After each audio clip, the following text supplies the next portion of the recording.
Larry Van Brakel is proof that if he can get bail, anyone can get bail in Canada's broken system. Hi, I'm Brian Lilley, political columnist for the Toronto Sun. Larry Van Brakel's probably not a name you've heard of before. Chances are, even if you live near him, you've never heard his name, but he's a symbol, in my view, of what's wrong with Canada's bail system. I'm going to tell you his story in a moment, but first, you might have noticed that bail reform has become a big issue politically.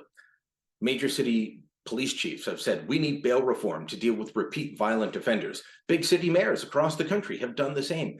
Every premier of every province and territory, including British Columbia's NDP government, signed on to a letter telling the Trudeau government, you need to fix bail reform. And the Trudeau government, they keep defending it. The laws on bail are clear.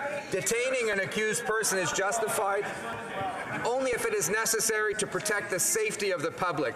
What they're defending is a change to the system that they brought in 2019 that essentially gives bail as a de facto default position.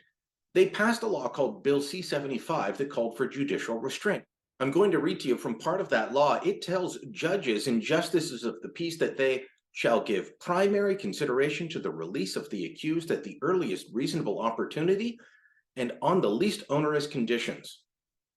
That is essentially telling them, give bail at every turn. And that's what we've got happening right now, which brings us back to Larry Van Brakel. Again, a man you've never heard of, but let me read to you the list of charges that he was facing when he was arrested on allegations that he tried to run over a police officer. Charged with attempted murder last September, he was wanted on several warrants at the time, and he was charged when police nabbed him with assaulting a police officer, dangerous operation of a motor vehicle, flight from police, failure to remain at the scene of a collision, mischief, prohibited operation of a motor vehicle, 2 counts of possession of a firearm contrary to prohibition order, failure to comply with a release order, 5 Highway Traffic Act offenses, including suspended driving and stunt driving. So let me unpack some of that for you.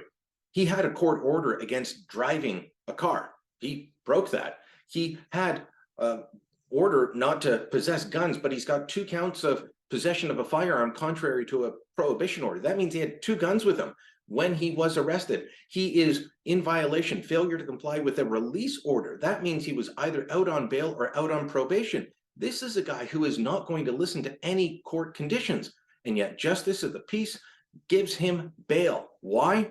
Because it's essentially the orders in the criminal code from the federal justice minister. Everybody else in the country is saying we need to fix this. It's not saying don't give bail to anyone. It's not saying load up the jails with absolutely everyone charged with a crime until they're convicted and sent away for life. No, this is saying that repeat violent offenders need to be dealt with.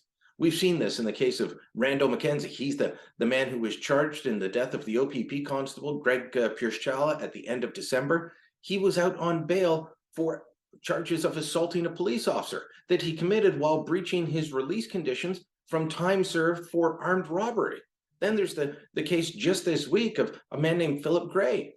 He was charged with violent sexual assault using a weapon. He was out on 2 different counts of bail for 2 different allegations of violent crimes. This, ladies and gentlemen, is just the tip of the iceberg in showing that there are problems in our bail system, problems in our justice system. The government needs to deal with it and stop burying their heads in the sand. Let me know what you think. Drop a comment down below, share this on social media, and don't forget to subscribe to our channel.